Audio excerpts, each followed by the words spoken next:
புதிய பாடநூல்கள், சீருடைகள், நோட்டு புத்தகங்கள் உள்ளிட்ட 13 கல்வி உபகரணங்களை அரசு பள்ளி மாணவ மாணவியர்களுக்கு வழங்கும் நிகழ்வினை முதலமைச்சர் மு.க.ஸ்டாலின் தொடங்கி வைத்தார்.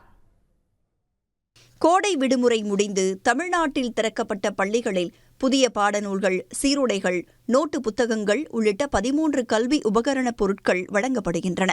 அரசு மற்றும் அரசு உதவி பெறும் பள்ளிகளில் பயிலும் மாணவ மாணவியர்களுக்கு வழங்கும் நிகழ்வை முதலமைச்சர் மு.க.ஸ்டாலின் தொடங்கி வைத்தார்.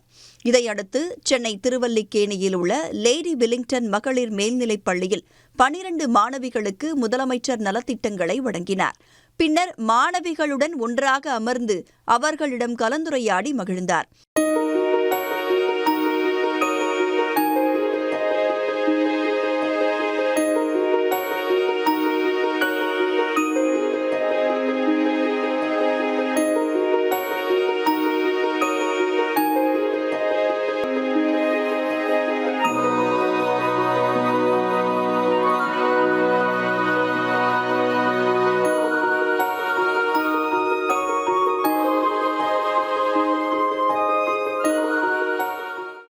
இதனிடையே செய்தியாளர்களை சந்தித்த பள்ளிக்கல்வித்துறை அமைச்சர் அன்பில் மகேஷ் 1141 கோடி மதிப்பிலான 13 வகையான கல்வி உபகரணங்கள் வழங்கப்பட்டதாக தெரிவித்தார்.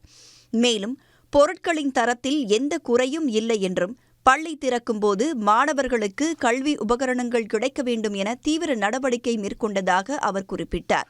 இந்த செயல்பாடு என்பது தொடர்ந்து ஒவ்வொரு ஆண்டும் பள்ளிக்கூடம் திறக்கும் பொழுதே 100% இந்த பிள்ளைகளுக்கு தேவையான அனைத்து பொருட்களும் வழங்கப்பட்டு விடும் என்பதை இந்த நேரத்தில் நாங்கள் பெருமையாக சொல்ல கடமைப்பட்டோம். அதே போன்று ஒட்டுமொத்தமாக தமிழ்நாடு முழுவதும் பள்ளிக்கல்வித்துறை சார்பாக இன்றைக்கி தமிழ்நாட்டு முதலமைச்சர் பல்வேறு திட்டங்கள் கொண்டு வந்ததன் காரணமாக இன்றைக்கி தொடர்ந்து மாணவ செல்வங்களுடைய அந்த அதிகரிப்பும் இன்றைக்கி அதிகரித்துக் கொண்டே தான், சேர்க்கையும் அதிகரித்துக் கொண்டே தான் இருக்கின்றது.